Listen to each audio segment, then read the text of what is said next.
Assalamualaikum warahmatullahi wabarakatuh.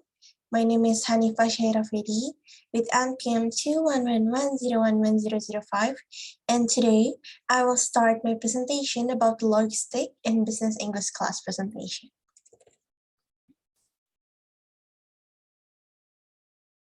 So there are four table of contents that I have in my presentation. The first is that I will explain about the basic of the logistic itself. And second, I will explain about the inbound and also outbound logistic, and I will explain the flow of the logistic itself. The third table of contents is about the supply chain management. It is because the supply chain management is the part of the logistics. So I think that it is necessity for me to explain more about the supply chain management itself. And the fourth is about English that being used for logistics. We have about discussion, telephone conversation, business correspondence, and language focus. So the first, I will explain about logistics. So what is logistics? We can refer logistics as the process of managing how resources or how stuff and things are acquired, stored, and transported to their final destination. So the main point of the logistic is that the process about how resources are transported to their final destination. And what is the benefit of efficient logistic operation? If you operating logistic effectively, there are some benefits that you can get from that. The first, we can get such a cost saving by centralizing inventory management. The second, effective logistic can foster order fulfillment by relying on a global transportation network. And the third benefit is the flexibility to change distribution patterns for new product based on ever-changing customer demands. So there are about 3 benefits that we can get by organizing or operating an efficient logistic. The next about basic in logistic is about the market segment that we have in the logistic industry. There are 4 market segments. The first is parcel and document express delivery service.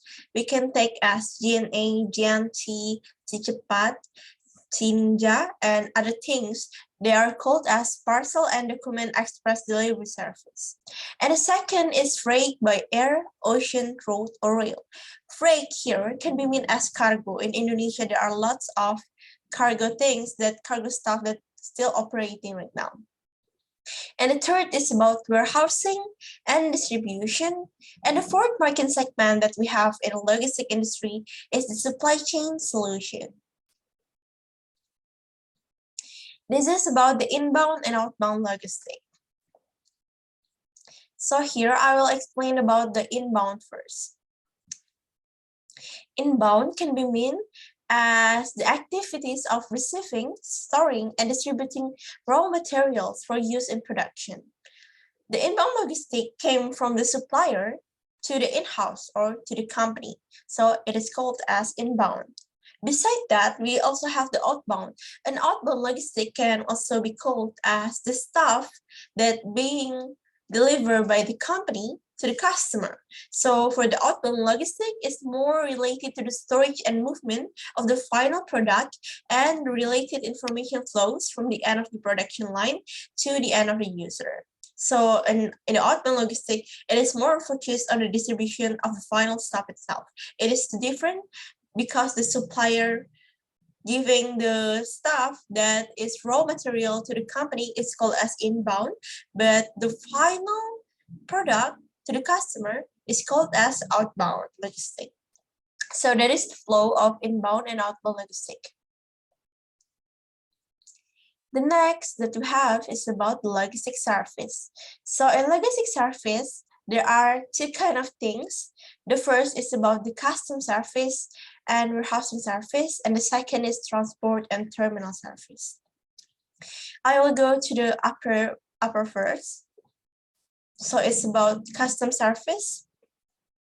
So custom service can be known as the process of document required for custom procedure. And in the customer service also, we can completing such a CMR or like a road transportation waybill and also TIR credit. And the third custom service is also administering of document required for sanitary border inspection and presentation of goods and control.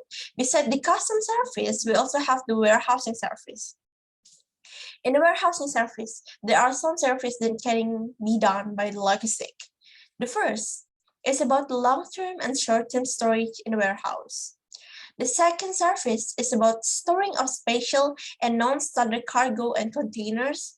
The third service is reloading, weighing of cargo and containers. And the fourth, cargo lessing and securing with containers. The second logistics service is about transport and terminal service.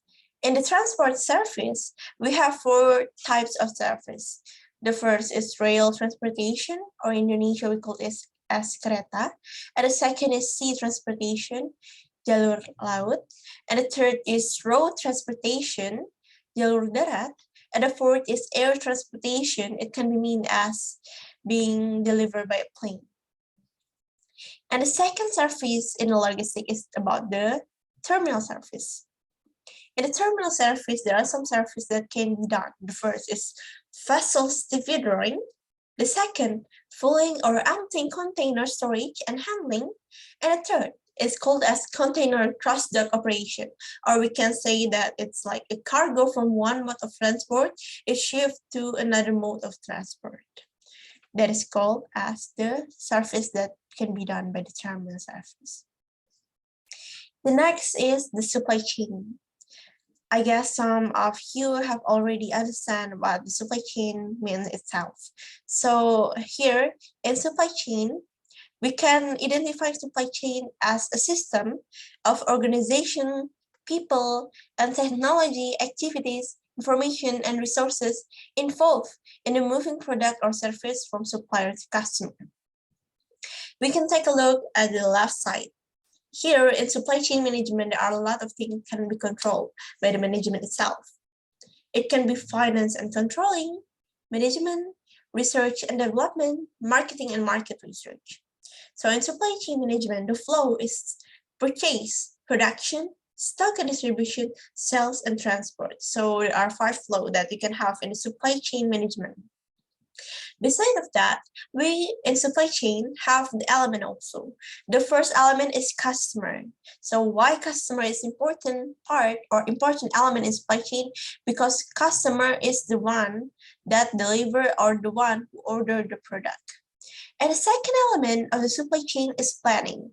Planning can be mean to knowing what else or what kind of thing you want to do in your future. And planning can also be mean as the part of seeking the best strategy that we can give to the company itself. The third element is purchasing. So in supply chain management, you purchase stuff and you also make a production and also distribution. So that is why purchasing is really important. The fourth is inventory. Inventory can be mean as more as the important part of how can you reserve the product and also how can you serve the product with a good condition until it can be delivered to the customer itself.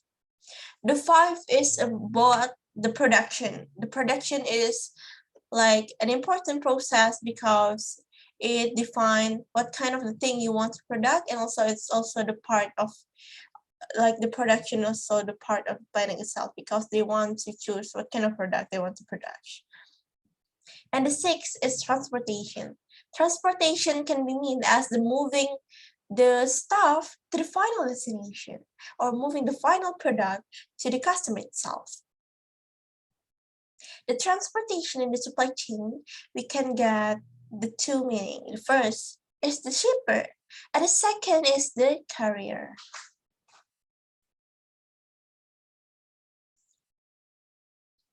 And the next is about the component of supply chain management. So there are 5 components. The first is a plan. Logistic company must create a strategy. They need to choose what kind of strategy that can make them compete than the other supply chain or to meet the customer demand for their product or service. And the second component is sources. Sources is the goods and service that need to be created by the supply chain company itself.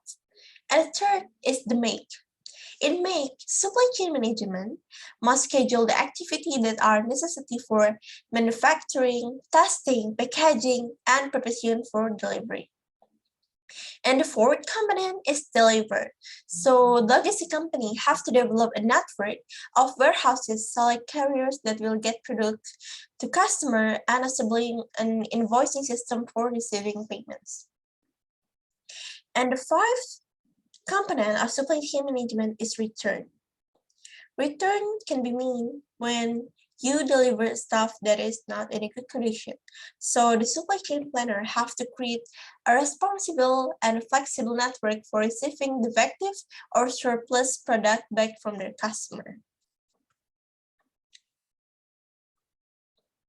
So we have the level of supply chain management. There are three levels of supply chain management that we have in this presentation. The first is about the strategic level. So in the strategic level, managers develop strategic decisions that can affect the long-term performance of the company. We can take an example of the size and location of the manufacturing size, partnership with suppliers, and products to be manufactured and sales market. The next level is the tactical level. In a tactical level, the decision is more focused on taking measures that will produce cost benefit, such as using industry best practice, developing a purchasing strategy, and working with logistic companies to develop cost-effective transportation and creating warehouse strategies to reduce the cost of storing inventory. It's more tactical. And the third level of supply chain management is the operational level. So in operational level, the decision involved is making schedule changes to production, purchasing agreement with suppliers, taking orders from customer, and moving product in the warehouse. So in operational level, it's more to be operating the whole or the flow of the supply chain itself. So this is the modes of transportation using logistic. The first mode is road, and we can see at the left side is the picture of the transportation in road. And usually something that being used is trucks, because trucks are typically used for carrying or delivering freight. Freight can be mean as also cargo. And the second mode is rail. Rail can be mean as in Indonesia is kereta. So in rail, it is commonly used as a train transport and also used for freight trains for the delivery of merchandise. And the third is the water, or we can say that maritime transportation. So in maritime transportation, they use a big ship and also large commercial vessel that can carry billions of tons of cargo every year. And the fourth is air transportation. So in air transportation, they are using a single aircraft that can carry a mail or cargo to full service international airlines operating hundreds of aircraft. And the fifth is pipelines. So in pipelines, they are more to liquids, gases, and chemical. You can see at Bandar Lampung right now, there are some of the place that already using the pipelines as the things to deliver their gases or even delivering their water. And the sixth of transportation is intermodal and multimodal transportation. So in intermodal transportation, it more concerned a variety of modes used in combination so that the respective advantages of each mode are better exploited. So it involves the movement of passenger or freight from one mode of transport to another. So because we are part of business English, so I think it is important for us to understand what kind of English being used for logistics. So this is for discussion in logistics. We can see at the left and also at the right about agree or disagree. In agree, we can say I totally agree, and we can also say I'm positively with that question. And for your disagree, you can say that's wrong, I couldn't agree more. And you can say I'm afraid I disagree, I totally disagree, or that kind of thing. And also you can also speaking about your opinion. In my opinion, to my opinion, as far as I'm concerned, I'm sure, I think it seemed to me that, and I believe. And there are many ways of speaking of discussion, agree, disagree, and opinion. It's about the telephone conversation being used in logistic. We can take an example of part A, part B, and part C. And at part A, we can see about the greeting first. It's about more at a good morning, and also telling which place they come in. And also the second thing that we need to know about what kind of problem being faced in the logistic itself. And the third, we want to choose for the problem solving that can being easily fulfilled in the conversation. And the part B and part C is almost certainly the same. So this is the business correspondence. You can take a look at the example that I give here. The first is about the business letter layout, what kind of layout that is possible or that is amenable to being used in an office. And the second is about the letter of inquiry. The third is solicit offer. The fourth, placing an order. The fifth, confirmation of order. And the sixth, how to handle a complaint or how to give a complaint.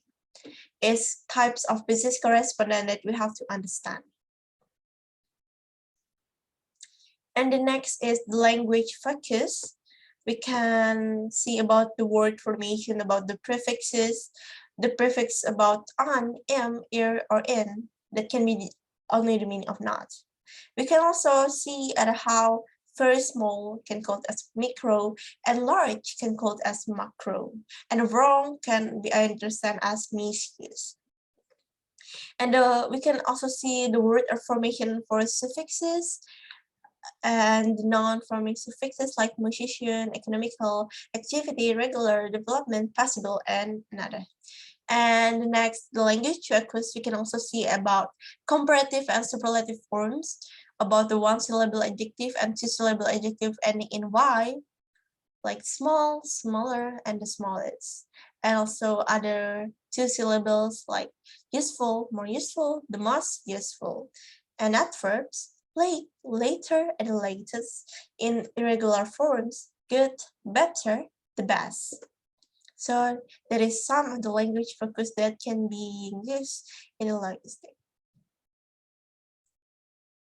Thank you. This is the end of my presentation. I'm sorry if I made a lot of mistakes in this presentation, and I hope you enjoy my presentation and understand a lot of things much better than before. Wassalamualaikum warahmatullahi wabarakatuh.